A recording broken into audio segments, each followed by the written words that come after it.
Hi friends, இன்றைக்கி நம்ம என்ன பார்க்க போகிறோன்னா இது கேரட் அல்வா தான் செய்ய போகிறோம் ஃப்ரெண்ட்ஸ். தேவையான பொருட்கள்லாம் பார்த்துக்கலாம். இங்கே வச்சுருக்கோம் நம்ம தேவையான பொருட்கள்லாம். இப்போ நம்ம அடுப்பு பற்ற வச்சுக்கலாம் ஃப்ரெண்ட்ஸ். ஃப்ரெண்ட்ஸ், அடுப்பு பற்ற வச்சாச்சு. இப்போ நம்ம வந்து கேரட் வந்து நல்லா துருவி அரைச்சி வச்சுருக்கோம். அந்த கேரட்டை வந்து நம்ம அது வானலில் போட்டுக்கலாம்.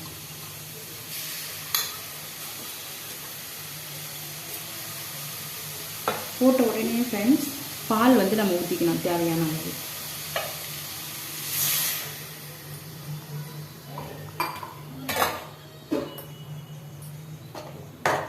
கலரி விட்டுக்கலாம் ஃப்ரெண்ட்ஸ்.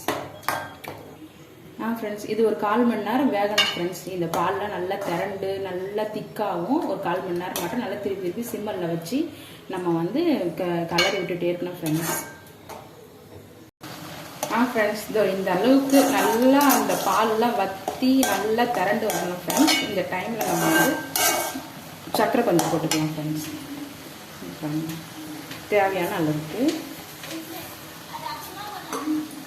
இது கொஞ்சம் நேரம் நல்லா கிண்டி எடுக்கணும். இதோட நம்ம சேர்த்து கல் உப்பு 2 போட்டுக்கலாம் ஃப்ரெண்ட்ஸ். எப்பவுமே எந்த ஸ்வீட் செஞ்சாலும் கொஞ்சம் கல் உப்பு கொஞ்சம் ஆட் பண்ணால் நல்லாயிருக்கும் அந்த டேஸ்ட்.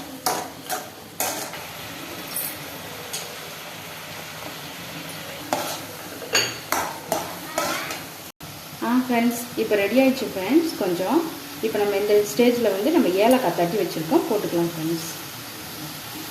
அதோட வறுத்து வச்சுருக்கிற முந்திரியும் திராட்சையும் நம்ம போட்டுக்கலாம் ஃப்ரெண்ட்ஸ். இப்போ நல்லா கிண்டிக்கலாம் ஃப்ரெண்ட்ஸ். ஃப்ரெண்ட்ஸ், இப்போ ரெடி ஆகி திறந்து வந்துருக்கு ஃப்ரெண்ட்ஸ். இந்த ஸ்டேஜில் நம்ம நெய் கொஞ்சம் கொஞ்சமாக ஆட் பண்ணி நம்ம நல்லா கிண்டிட்டே இருக்கணும் ஃப்ரெண்ட்ஸ்.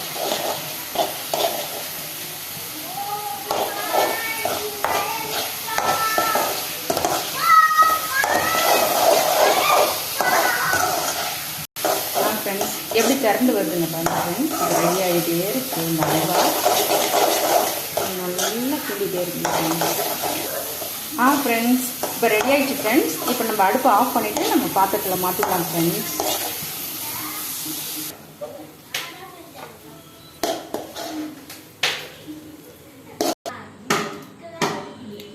ஃப்ரெண்ட்ஸ், இப்போ ரெடி ஆகிடுச்சு ஃப்ரெண்ட்ஸ். இதை முடிச்சாச்சு.